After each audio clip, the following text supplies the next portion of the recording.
Kita sering mendengar perkataan bahwa tidak ada dosa besar, tidak ada dosa kecil. Semua dosa adalah sama, salah. Karena ada dosa kecil, ada dosa besar, bahkan ada dosa yang mendatangkan maut. Yang artinya dosa ini adalah dosa yang sangat fatal. Memang dosa kecil maupun dosa besar adalah sama-sama dosa. Tetapi setiap dosa konsekuensinya berbeda. Tergantung dari besar kecilnya dosa tersebut. Itu sebabnya Alkitab berkata di dalam 1 Yohanes 5 ayat 17, semua kejahatan adalah dosa, tetapi ada dosa yang tidak mendatangkan maut. Berarti ada dosa yang mendatangkan maut dan ada dosa yang tidak mendatangkan maut. Lalu kita lanjutkan di dalam firman Tuhan. 1 Yohanes 5 ayat 16 berkata, kalau ada seorang melihat saudaranya berbuat dosa, yaitu dosa yang tidak mendatangkan maut, hendaklah ia berdoa kepada Allah,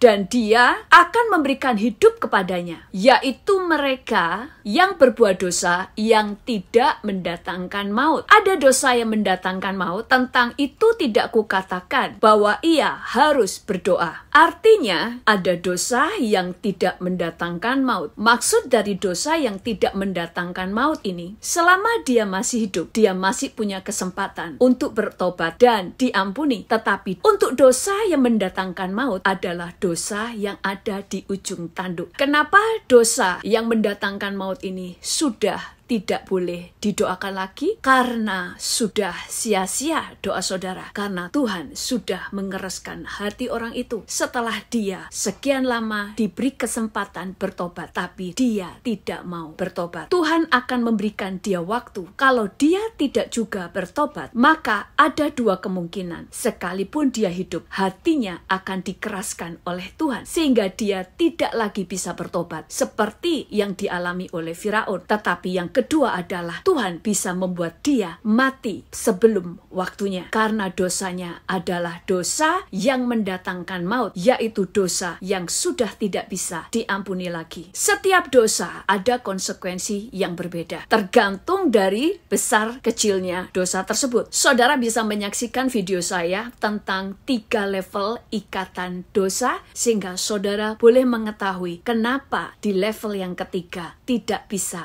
diampuni lagi. Saya memberikan contoh tentang 3 level dosa. Level pertama, dosa yang ringan adalah di dalam Lukas 12 ayat 47 sampai 48 berkata, adapun hamba yang tahu akan kehendak tuannya, tetapi ia tidak mengadakan persiapan atau tidak melakukan apa yang dikehendaki tuannya, ia akan mendapat banyak pukulan. Tetapi barang siapa yang tidak tahu akan kehendak tuannya dan melakukan apa yang harus mendapatkan pukulan, ia akan menerima sedikit pukulan. Setiap orang yang kepadanya banyak diberi, daripadanya akan banyak dituntut. Dan kepada siapa yang banyak dipercayakan, daripadanya akan banyak dituntut. Dosa yang ringan adalah pada saat ada orang yang tidak tahu kehendak tuannya, tidak tahu firman, tidak tahu bahwa ini adalah salah, maka itu adalah dosa yang ringan, tidak berat. Itu sebabnya dia akan mendapatkan sedikit pukulan. Contoh yang kedua di level pertama, yaitu dosa yang ringan adalah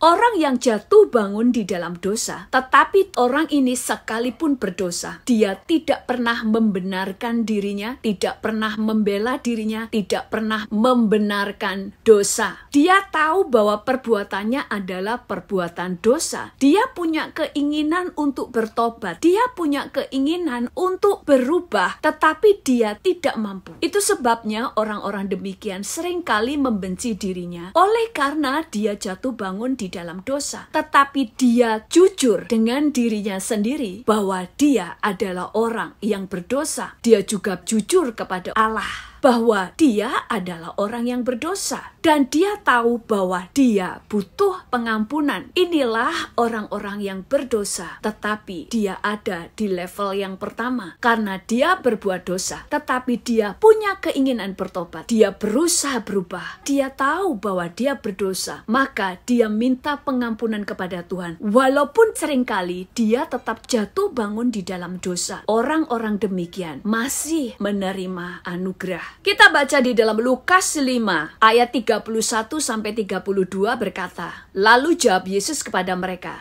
katanya, bukan orang sehat yang memerlukan tabib, tetapi orang sakit. Aku datang bukan untuk orang benar, tetapi orang berdosa, supaya mereka bertobat." Jadi di level pertama adalah orang-orang yang tidak tahu firman. Pada waktu mereka berdosa, mereka ada di level yang pertama. Dan yang kedua adalah orang-orang yang sudah tahu kebenaran, mereka berbuat dosa, tetapi mereka selalu mengakui dosanya. Mereka tahu mereka berdosa. Untuk mereka ada kasih karunia. Di level yang kedua, yaitu dosa yang berat, adalah orang-orang yang membenarkan dosa. Mereka tidak hanya berbuat dosa, tetapi mereka membenarkan perbuatan dosa. Dan mereka menyetujui perbuatan-perbuatan dosa. Di dalam Roma 1 ayat 32 berkata, "Sebab walaupun mereka mengetahui tuntutan-tuntutan Allah,"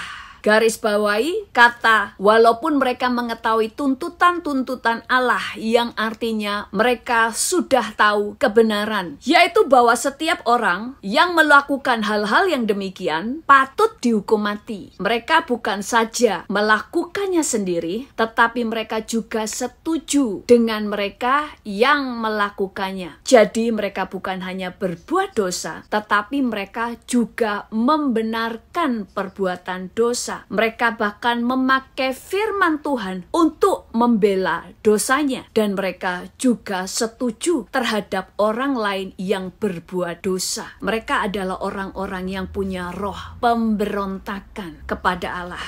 Mereka membenarkan apa yang dibenci oleh Allah. Orang-orang seperti ini adalah seperti bunglon. Mereka tetap dengan dosanya, tetapi mereka juga berani selalu memberikan kesaksian dan memakai ayat-ayat firman Tuhan untuk membenarkan dosa-dosanya. Firman Tuhan untuk dosa yang seperti ini berkata, di dalam Wahyu 3 ayat 16 berkata, "Jadi karena engkau suam-suam kuku, tidak dingin atau tidak panas, aku akan memuntahkan engkau dari mulutku." Di level ini, selama dia masih hidup, masih ada kesempatan untuk bertobat. Walaupun dia banyak akan mengalami pukulan demi pukulan. Karena firman Tuhan berkata, "Aku akan memuntahkan engkau." Tetapi kalau dia mati sebelum dia bertobat, sudah jelas dia kehilangan keselamatannya. Tetapi yang di level ketiga lebih berat. Di level yang ketiga adalah perbuatan dosa yang fatal, yang mendatangkan maut, adalah orang-orang yang bukan hanya melakukan dosa dan membenarkan dosa-dosa mereka atau menyetujui orang-orang yang berbuat dosa, tetapi mereka bahkan melegalkan dosa. Di level 3 adalah orang-orang yang sudah tahu firman, sudah tahu apa itu dosa dan kebenaran, tapi justru mereka melegalkan dosa, maka dosa ini mendatangkan maut. Orang-orang yang melegalkan dosa adalah orang-orang yang Tuhan izinkan untuk menduduki pemerintahan. Sekali lagi, apa yang saya sampaikan ini adalah untuk mereka yang sudah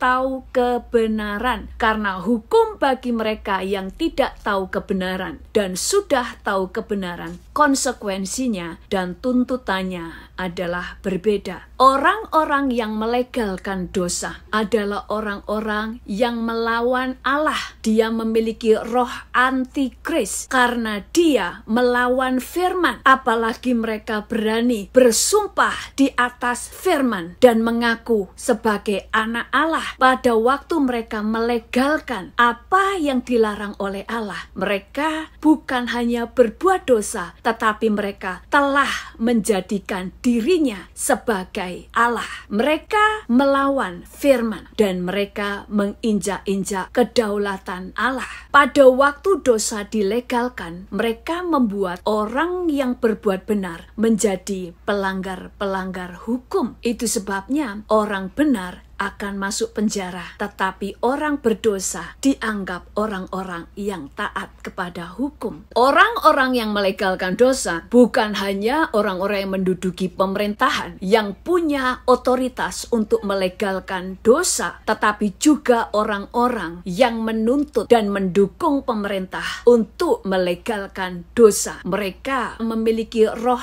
antikris. Mereka punya dosa yang sama. Tetapi hukuman orang yang duduk di pemerintahan lebih besar karena dia punya otoritas penuh untuk melegalkan dosa atau tidak. Dia punya otoritas untuk membuat undang-undang sesuai dengan firman atau yang melawan firman. Pada waktu orang-orang ini melegalkan dosa, mereka tidak hanya menghujat firman Allah yang sudah menuliskan apa yang boleh dan apa yang tidak boleh, tetapi mereka juga telah menghujat Roh Kudus, karena pekerjaan Roh Kudus adalah menginsafkan dunia dari segala dosa, tetapi justru mereka melegalkan dosa. Orang-orang yang melegalkan dosa telah bertindak sebagai Allah, justru melegalkan dosa di negaranya. Orang ini melegalkan dosa untuk melawan Roh Kudus supaya tidak ada orang yang bertobat. Tuhan selalu punya hitungan berapa lama orang itu akan diberi kesempatan untuk bertobat. Kalau dia tetap tidak bertobat, maka Tuhan akan mengeraskan hatinya. Atau hukuman yang kedua adalah dia mati sebelum waktunya dan tidak ada kesempatan lagi bagi dia untuk bertobat. Di dalam Kisah Para Rasul 12 ayat 21-23 berkata, pada suatu hari yang ditentukan, Herodes mengenakan pakaian kerajaan, lalu duduk di atas tahta dan berpidato kepada mereka. Dan rakyatnya bersorak membalasnya, ini